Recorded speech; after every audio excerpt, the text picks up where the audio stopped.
ఈరోజు ఫార్మా ఇయరెన్స్ గురించి అన్ని మండల కేంద్రాలలో రాష్ట్ర పార్టీ పిలుపు మేరకు అన్ని మండల కేంద్రాల్లో ప్రెస్ మీట్ పెట్టడం జరిగింది. ముఖ్యంగా ఇండియాలో జరుగుతున్నటువంటి పరిణామాలు, కేటీఆర్ గారి మీద ఎలాగైనా తప్పుడు కేసులు బనాయించి లోపలేయాలని ఈ ఫార్మా ఇయరెన్స్ అనేది ఒక దాన్ని ముందుకు తీసుకొచ్చి కేటీఆర్ గారు జైల్లో ఒక్కరోజైనా జైల్లో ఉంటే రేవంత్ రెడ్డి గారికి తృప్తి ఉండే విధంగా కనబడుతుంది. ఎందుకంటే రాబోయే రోజులు వాళ్ళు చేసేటి ఏం లేవు, చెప్పినే ఉన్నాయి తప్ప చేసింది ఏం లేదు. ఇప్పటి వరకు 6 గ్యారంటీలు అమలు చేయమని అడిగినందుకే ఎవరెవరైతే అడుగుతారో వాళ్ళందరినీ లోపడేస్తే కానీ ఇది కంట్రోల్ అవుతుందని, లేకపోతే ఈ డైవర్షన్ పాలిటిక్స్ ఏంటంటే ఇప్పుడు 6 గ్యారంటీలు ఎట్లా చేయలేము, ప్రజలు మన దిక్కేడా తిరగబడతారు అనే ఉద్దేశంగా దీన్ని ముందుకు తీసుకొచ్చి ఇది టైం పాస్ చేయడం అన్నట్టు డైవర్షన్. ఎవరు కూడా ప్రభుత్వం దిక్కు చూడకుండా ఈ కేటీఆర్ ఇట్లయిందట అట్లయిందట అని మాట్లాడుకోవడం, దానికోసమేనే ఫార్మా ఇయరెన్స్ ముందుకు తీసుకొచ్చింది తప్ప నిన్న మొన్న ప్రెస్ మీట్లు పెట్టి కూడా కేటీఆర్ గారు చెప్తున్నారు. ఎందుకంటే ఫార్మా ఇయరెన్స్ అనేది హైదరాబాద్కు ఇండియాలోనే మొట్టమొదటిసారిగా హైదరాబాద్లో నిర్వహించడం జరిగింది. హైదరాబాద్ బ్రాండ్ ఇమేజ్ ప్రపంచ దేశాలు నిలబెట్టడానికి కేటీఆర్ గారు ప్రయత్నం చేసి దాంట్లో సఫలమయ్యారు. అది అప్పుడు అందరికీ తెలుసు. దాదాపు 30-40 వేల మంది దాన్ని వీక్షించారు. అంటే దాదాపు 700 కోట్ల వరకు లాభం జరిగింది. అప్పుడు మళ్ళీ కూడా ఒకసారి ప్రపంచ పటంలో మన తెలంగాణ నిలబెట్టడానికే ఫార్మా ఇయరెన్స్ ముందుకు తీసుకొచ్చి కేటీఆర్ గారు ప్రయత్నం చేశారు.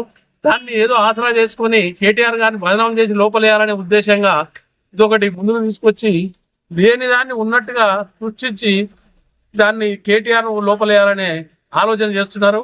కేటీఆర్ లోపలేసినంత మాత్రాన ఉద్యమం చేయడానికి ఎవరు లేక కాదు, కేటీఆర్తో సహా మేము అందరం కూడా 2001 నుంచి ఉద్యమాలు చేసి తెలంగాణని సాధించుకున్నాం.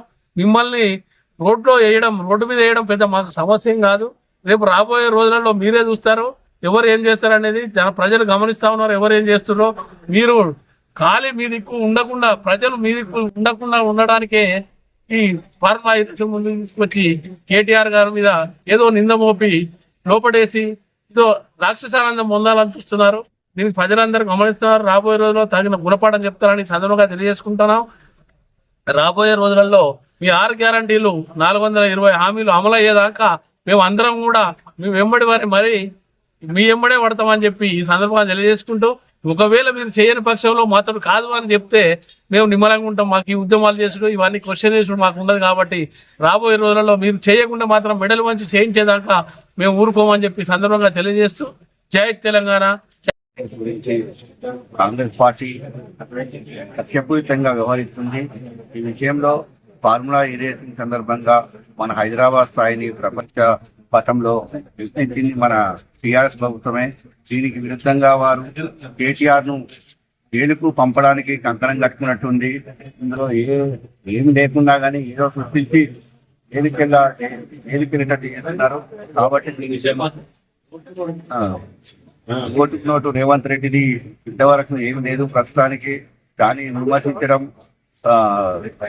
దాన్ని పట్టుకొని పోయి దీన్ని విమర్శించి అనవసరంగా కేటీఆర్ గారిని జైలుకి వెళ్ళడానికి సన్నద్ధం చేస్తున్నారు. ఈ విషయంలో పార్టీ పక్షాన మేము ఖండిస్తున్నాము.